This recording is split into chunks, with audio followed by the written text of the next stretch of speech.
Take a trip around the curve. SAG-AFTRA hits the picket line at Warner Brothers, demanding baseline of respect for major video game companies. Dawn Porter is producing a film short for the Democratic National Convention. Janet Yang has been reelected as the Motion Picture Academy president for a third term, and the Motion Picture Academy elects AMPAS Foundation board members. Howard Berger is named president. Amazon MGM buys the Lord of the Rings of Power Studio Bray in landmark UK deal. Brendan Fraser is set to star as Dwight D. Eisenhower in D-Day movie Pressure about the historic Normandy landings. Phoebe Robinson signs a 2-year first-look deal with Sony Pictures Television. And in Hollywood layoffs, The Hollywood Reporter lays off 4 staffers, including executive managing editor Sudie Redman, Amy Savitsky, and others out at A&E Networks as they lay off hits Lifetime and History programming teams. BBC is set to lay off hundreds more staff, with financial deficit projected to nearly double next year, and Disney Entertainment Television lays off 140. National Geographic is heavily impacted. The inaugural in-person HBCU Film Festival kicks off in Detroit August 23rd and 24th, showcasing 25 short films. John M. Chu is set to direct the adaptation of Britney Spears' memoir, The Woman in Me. Every Year After series, based on romantic novel Every Summer After, has been ordered by Prime Video. Amazon MGM wins an auction for Hot Book Yesteryear, and Hathaway attached to star and produce the adaptation. Freaky Friday sequel adds another cast member, Jordan E. Cooper, and the Freaky Friday gets an official title called Freakier Friday, with Jamie Lee Curtis and Lindsay Lohan reprising their roles. Isa Gonzalez is set to star opposite Vince Vaughn in 20th Century's Mike and Nick and Nick and Nick and Alice. Saudi-Turkish female-led action comedy My Treat has been greenlit by Front Row Productions. Adam Driver is set to star in the Kenneth Longerland play Hold On to Me, Darling, off-Broadway this fall. Keanu Reeves and Alex Winter are reuniting for the Broadway production of Waiting for Godot. Fat Ham's actor Calvin Lee Smith is set to join the cast of off-Broadway's Cabaret at the Kit Kat Club. Whoopi Goldberg joins the holiday season Annie tour for New York City's Madison Square Garden run only. SNL alum Alex Moffat joins the off-Broadway's The Big Gay Jamboree from Titanic co-author Marla Mendel. Jenna Ortega is in talks to board the J.J. Abrams' secret Glenn Powell movie at Warner Brothers. Quinta Brunson and Stephanie Hsu are set to team on a Universal comedy, Par for the Course. J.B. Smoove is set to produce and potentially star in an animated comedy series based on High on Life video game. Zendaya and Robert Pattinson are in early talks to star in A24's The Drama from Dream scenario director Christophe Borgli. Timothy Chalamet and Bob Dylan's Searchlight movie A Complete Unknown gets a Christmas release, and Queen Charlotte star India Amartifio and Maxton Hall breakout Damien Harding are to star in coming-of-age romance Into the Deep Blue. A Different World gets a sequel series about Whitley and Dwayne's daughter from Felicia Pride in the works at Netflix. The Accountant 2, the Ben Affleck thriller, is getting a spring 2025 theatrical release from Amazon MGM. Alison Williams is set to star in an adaptation of Regretting You from It Ends With Us author Colleen Hoover. D23 news. Inside Out TV series is in the works for Disney+. Pixar unveils a new film at D23 Hoppers with John Hamm and Bobby Moynihan. Incredibles 3 is in the works at Pixar. Zootopia 2 has Kiwi Kwan joining the cast. The Greatest Showman Broadway musical is in development, and 9 Inch Nails are taking on the score to Tron Ares. Frozen 3 gets official Thanksgiving 2027 release, and Pixar's Hoppers is set for spring 2026. Boy George biopic is in development at TriStar with J.C. Lee tapped to pen the script. Miahalala joins Zazie Beetz in the new line Nocturna, the Skydance horror They Will Kill You. Today on The Curvy Critic with Carla Renatas, we are reviewing Lee Daniels' The Deliverance and the Halle Berry, Mark Wahlberg drama The Union. Both are on Netflix. Plus, I have the cast of Peacock's The Thriller, Nathalie Emmanuel and Omar Sy, and a review of Alien Romulus, all coming up on The Curvy Critic right now.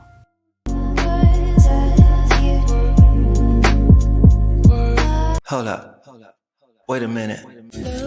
This is Carla Renata, aka The Curvy Critic, and I shoot straight from the hip. Yeah, you know I'm always shooting straight from the hip. Let's take a trip around the curve. Hi everybody, I'm back from D23. Yay! And I had such a great time. If this is your first time joining me, I am your host, Carla Renata, and you have tuned into The Curvy Critic with Carla Renata, where I am going to review today The Deliverance, which is on Netflix. Also, The Killer, which is streaming on Peacock TV. Also on Netflix, The Union, starring Halle Berry and Mark Wahlberg. And then coming up in the next few weeks, I'll be doing a review of The Chicken Sisters and be talking to that cast, which will be streaming on Hallmark TV and is based on a really popular book. I will be reviewing the Merchant Ivory documentary. Honey, before there was Shonda and Bridgerton, there was Merchant Ivory. I can't wait to tell y'all all about that. And there is a Gary Coleman documentary. Yep, that Gary Coleman. Plus reviews of Blink Twice and The Substance are all coming up in the next few weeks, and an interview with the cast of 1992, which was Ray Liotta's last film, starring Tyrese and Scott Eastwood. But today, I usually get into what I did the week before. So like I said, I was at D23. There's me in front of the Pixar wall. I did D23. I said in Around the Curve, some news that dropped in D23. You can go to my socials at Instagram, Facebook, and Twitter to see all of the stuff that I posted regarding that. I celebrated my good girlfriend, Amanda Salas. She is getting married in a few months, and we were at her bridal shower, and that is me with some of her colleagues rather from Fox 11 here in LA. Let me see what's being said in the comments. Oh, my boy Brandon, always true blue. He said he can't wait to see Transformers 1 and Wild Robot next month. He's also been watching the Teenage Mutant Ninja Turtles. Gotcha on that one. All right, so let's get into it. The Deliverance. It is on Netflix. It is directed by Lee Daniels. It stars Anjanou Ellis Taylor, Monique, Glenn Close, and Andra Day. It deals with a family that's living in a home in Indiana, and they begin to discover some strange demonic occurrences that convince them and the community that the house is a portal to hell. Now, this story is based on a real life story of a young woman named Latanya Ammons, and she claimed that the house was haunted and possessed. It possessed her kids. It made her kids do some real stuff. Apparently, somebody that lived in the house before had some issues in the house, and the family that lived there before murdered each other. It was deep. I have not seen a film this terrifying and disturbing since I saw The Hereditary. And this would be like The Hereditary, the black version. This was really quite disturbing for me. If you're not one of those people that gets into the occult and satanic type of films, you're not really going to dig this. But I kind of dug it. Um, I love the nods to pop culture that Lee Daniels threw in there, because Valley of the Dolls is one of my favorite movies. So when he did that nod to Valley of the Dolls with that scene between Neely O'Hara and Helen Lawson in the bathroom where she snatches her wig and tries to flush it down the toilet, I got my entire life. I also loved hearing Omar Epps sing You'll Never Find by Lou Rawls. I hollered out loud. I was like, okay, Omar Epps, I see you, giving us a Lou Rawls kind of Luther Vandross vibe. I was there for all of that. But Monique, now y'all remember Monique and Lee Daniels had a riff, baby, for the gods. They have since repaired their riff, and he has put her in this film. And when I tell you, Monique in this film reminds audiences of why she is an Academy Award winning actress, as does Andra Day remind you why she is an Academy nominated actress. Andra was nominated for the Billie Holiday film a few years back that Lee Daniels directed, and Monique won the Oscar for her role in Precious that Lee Daniels also directed. But this scene that happens between the two of them where they are talking about their kids is quite stellar, I have to say. Is psychologically terrifying this film is. I had a hard time going to sleep after I saw this, but y'all know I ain't one for the scary, movie stuff. I don't even know why I keep watching them. I guess I'm trying to like wean myself into it slowly but surely, but child, this was psychologically terrifying, and it makes The Exorcist look like a Disney cartoon. I'm just saying. It mostly deals with how the devil shift shapes into people that you love in order to get what he wants. That is the biggest lesson, that if you are weak, the devil will come for you and shift shaped into someone that you love to try to tap into that weakness even further. But again, I highly implore you to check out the true story that this is based on, Latanya Ammons. Check out the article that talks about this true story, and you'll be fascinated by the Deliverance. I promise you. The Union, which is currently also on Netflix, stars Halle Berry and Mark Wahlberg. It's directed by Julian Farino, and it deals with Mike, who's played by Mark Wahlberg. He's a down-to-earth construction worker who's thrust into this world of super spies and secret agents when his high school sweetheart, Roxanne, played by Halle Berry, seen there holding his hand, sort of. She recruits him for a high-stakes U.S. intelligence mission. Now, this is what I will say about The Union on Netflix. We are reminded in this film why Halle Berry is badass in these action roles, y'all. She is a woman of a certain age, and we usually only see this happen with men of a certain age. But Halle Berry is letting folk know, look, I might be over 50. I think she's like 52 or 53, but I can still kick ass with the best of them. And I was there for all of that, Miss Halle Berry. I love the attempt at the romance between her and Mark Wahlberg. They're supposed to be high school sweethearts that reunite when she pulls him into this high-stakes CIA-ish kind of operation. I just feel like it was half-baked. It wasn't fully worked out. And so I bought it, but I kind of didn't. And the action is kind of half-baked too. But the things that they got Halle Berry doing, she's on it. The things they got Mark Wahlberg doing, he's on it. This is the thing, though. there's nothing different in this film that we haven't seen in 100 Jason Bourne or Mission Impossible films. We've seen all of that stuff before. So if you are fans of Wahlberg or Barry or the genre of these films, the Mission Impossibles, the Jason Bournes, the Lara Crofts, you'll be totally enthralled and entertained by The Union, which is streaming on Netflix. Checking the, hey, Jetty Mike, how you doing? You said you interviewed them 2 weeks ago for this film, Great Performances. Okay. And you also said, yes, me too. My wife and I had to get in scripture after watching this. Baby, I'm assuming you're talking about the Deliverance. That it wore me out. I'm just saying, it wore me out. All right. So again, check out the Deliverance and The Union, which is streaming on Netflix right now. The Killer. I think I said the Thriller and Around the Curve, but I meant The Killer. The Killer is streaming on Peacock TV right now. It stars Nathalie Emmanuel, which you see there in that picture, and Omar Sy, who is right next to her. This film is directed by John Woo. It was written and directed by him, and it's a redoing of the 1989 film, which he also directed, produced, and wrote. Side note about Nathalie. So in our interview, she was Nala in The Lion King in the UK, and I was Shinzi in The Lion King in Los Angeles. So, I had to bring that up. You know how I am about The Lion King, so don't even come for me. But Nathalie is another one who is in these franchises where she's kicking butt and taking names. If she looks familiar to you, she was in the Fast and Furious franchise too, and I think she's going to come back again.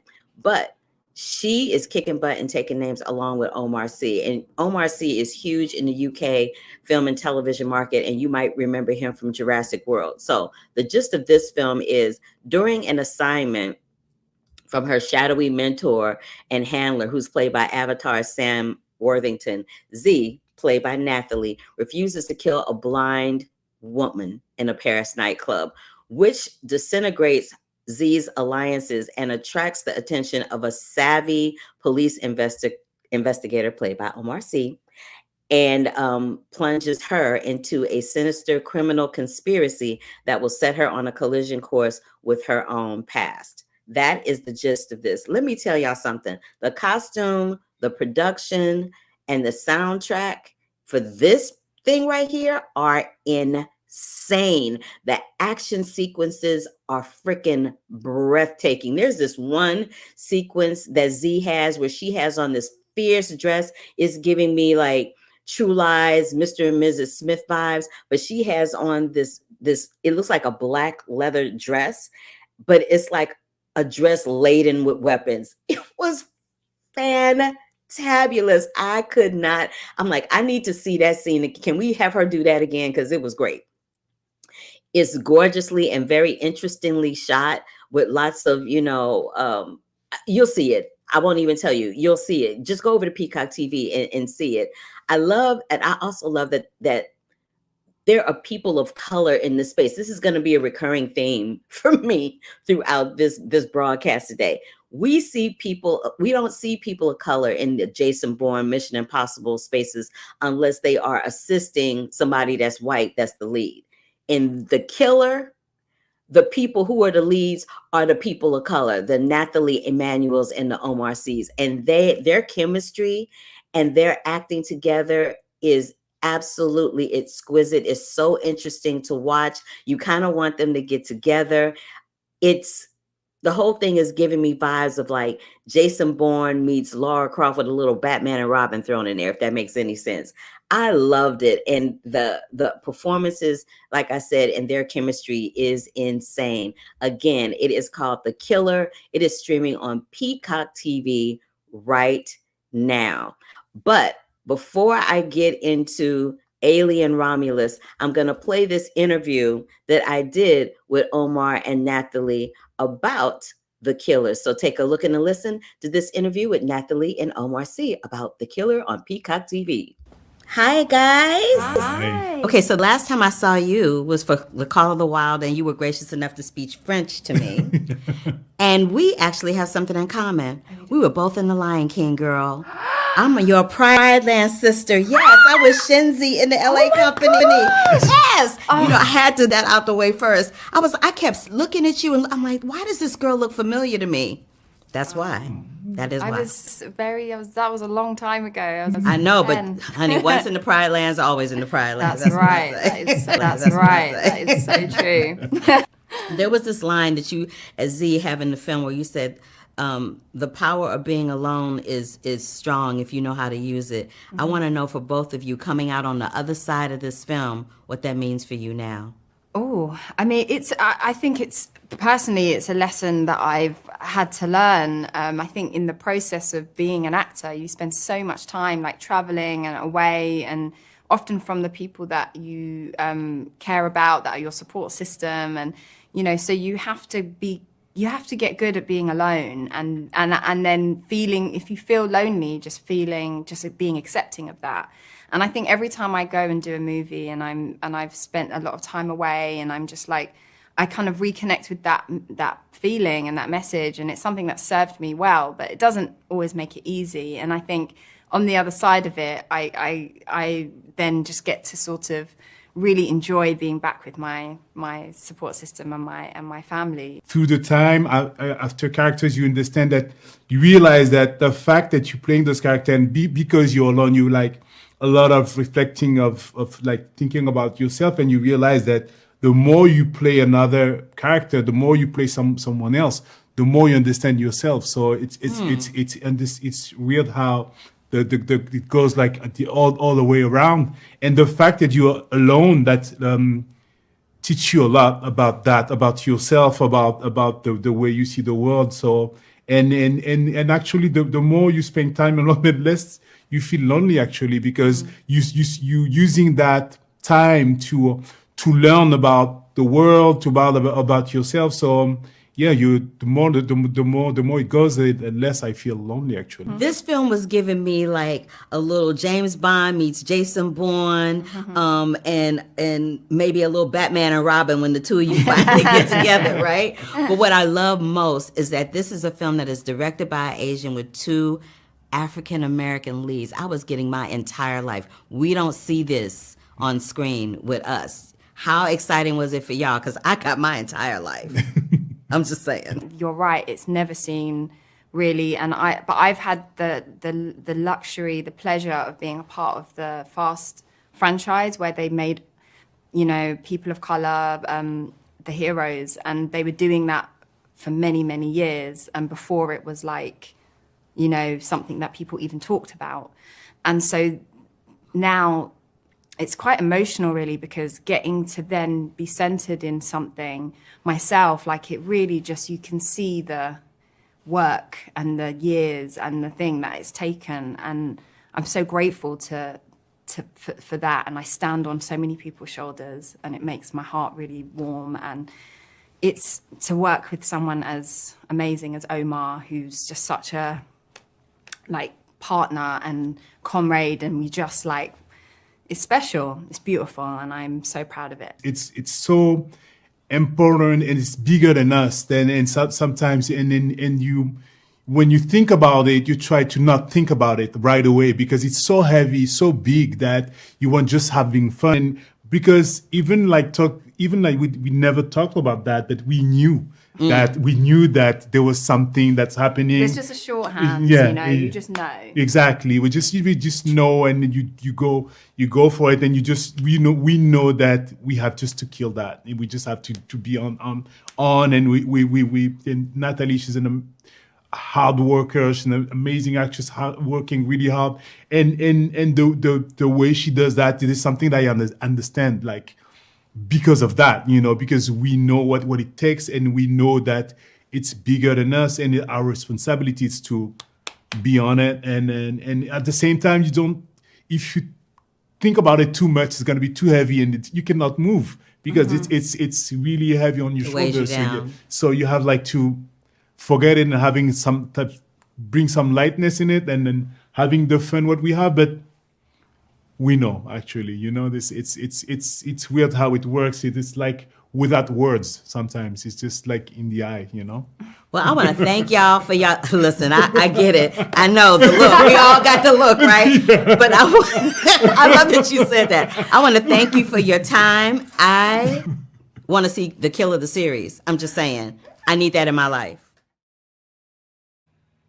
So, you guys, again, The Killer is streaming on Peacock TV right now. You don't want to miss it. Child, the whole time I was talking to y'all, I was trying to do a little teaser on Instagram to tell people to watch me over here, and left the camera running and forgot it was running. So people are looking all up my neck, seeing my lashes ain't on all the way and just coming off and crazy.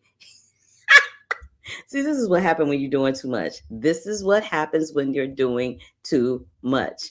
Anyway, again, let me recap. You want to see the Deliverance and The Union, which are both streaming on Netflix. You want to check out The Killer, which is streaming on Peacock TV. And now we're going to get into some Alien Romulus. This is a 20th century studio film. It dropped 3 days ago on August 15th.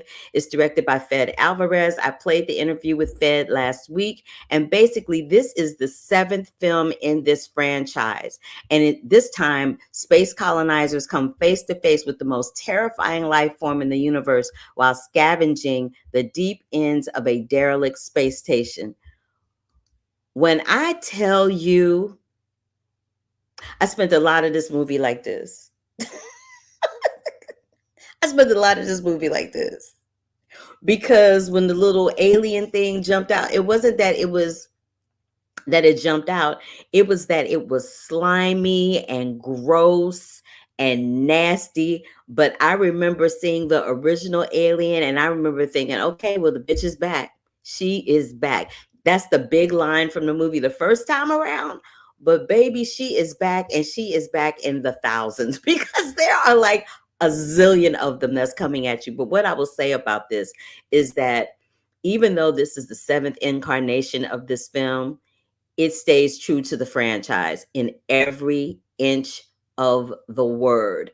People who love this franchise will not be disappointed in this film. They will not be disappointed in the direction of the film. There's thrills, there's chills. The performances are great. Baby, there's this one, well, I don't want to ruin it too much for it, but you know, this always happens in an alien movie, so I'm not ruining it for you. There's this one moment where there is a entity that has had acid dropped on it by the alien, and for whatever reason is still alive because it's an android. It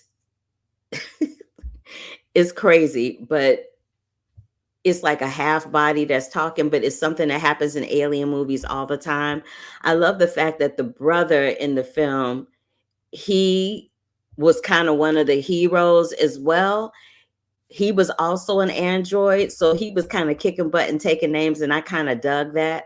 I kind of dug that the young lady who starred in it was, she was not going down without a fight, and even if it meant that she had to forego her brother. But this is the biggest lesson that I took away from this particular chapter of Aliens.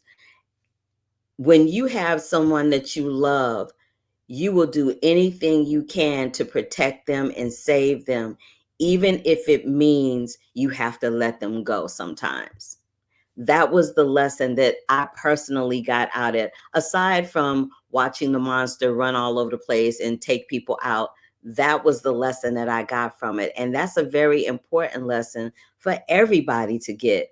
But baby, Alien Romulus, if you have not seen it yet, because it did drop 3 days ago, if you have not seen it yet, you might want to get yourself to a theater. This is something that you actually need to see in the theater. This is not the type of film that you would want to see in your house. It just doesn't have the same effect. The sound design for this is bananas. The production design, when they have the aliens all on the ceiling and all on the walls, let me tell you, it's visually stunning from a horror thriller standpoint. visually stunning. And I love that when I talked to Fed Alvarez last week and I asked him why did he think he was the perfect director for this franchise, he brought up to me that every time a Star Wars film would come out, an Aliens film would come out in tandem. He said it was almost like here's Aliens answer to Star Wars, because they both, every time a new version of it would come out, a Star Wars and an Aliens movie would always premiere in the same year. So he calls Aliens Star Wars evil sister, and I'm inclined to agree. I loved the movie. I truly, truly did. And I would encourage anyone that is a fan of the Alien franchise to check it out. It is just, it's a visually stunning, artistic piece of thriller horror cinema, and I can't say enough about it. And if you know anything about me and the way I review films, if I talk about a horror movie like this, you know it got to be good, because I ain't a fan of the genre. I will straight up tell anybody I'm not a fan of horror genre. I am not, because I'm a big old scaredy cat and I be like this in the theater and I can't go to sleep at night. But when I tell you this is a good film, it's a good film. So you want to get to a theater to see Alien Romulus. You want to hop over to Netflix and check out The Deliverance and The Union. And you also want to check out The Killer on Peacock TV. All of these things are in theaters and or streaming right now. What are you saying, Brandon? And I'm hearing both translate. You told me that earlier. So thank you. Thank you for that. So I talked about D23. I talked about all the things. When I come back next week, I'm going to have an interview with the cast of the Chicken Sisters, which will be streaming on Hallmark TV. And this is based on a very popular book. I'll be talking about the Merchant Ivory doc, the Gary Coleman doc. I'll be reviewing Blink Twice with Channing Tatum. He is being directed by his girlfriend, Zoe Kravitz. I will have the entire cast of 1992, starring Scott Eastwood and Tyrese, and it was Ray Liotta's last film. And at some point, I'm not sure if it's going to be next week, but I will be talking about The Substance, which people are touting as Demi Moore's big comeback. And it also stars Dennis Quaid and Margaret Qualley. I'm not sure if I'm going, and I'm also going to be talking about a film called The Supremes at Earl's All You Can Eat. It's a Searchlight Pictures film. It's starring Uzo Aduba, Aunjanue Ellis-Taylor, and Sanaa Lathan. I'll be talking with them as well. I may not, after next week, you guys, I'm going to the Telluride Film Festival. So I may not be able to stream at my normal time. If I can pre-tape something, I will. And then from there, I'll be going straight to TIFF. So I know I won't be able to stream then either, because TIFF is happening September 8th, and I'll be at Telluride from the 29th of August through the 2nd of September. I will be on assignment there. So what I will do in the meantime is I will throw up some throwbacks. I will throw up some interviews that you haven't seen before that I have kept or wasn't able to publish at the time. And if there are some films that you would like for me to talk about, some old school films that you want me to talk about, or just, throw a little nod to, let me know. But in the meantime, I'm going to recap once again. Go over to my socials and check out all of my coverage about D23. Netflix has The Deliverance and The Union. Peacock TV has The Killer, which is streaming with my lovelies, Nathalie Emmanuel and Omar C. And I highly implore you to check out Alien Romulus, which is only in theaters right now. All right, that's going to do it for me, you guys, for the Curvy Critic with Carla Renata. I'll see you next week for all of those things that I mentioned before. I think I showed you pictures of them. I did. So there, I will see you then. And until the next time, love, peace, and hair grease, and deuces. Love you, mean it. Bye.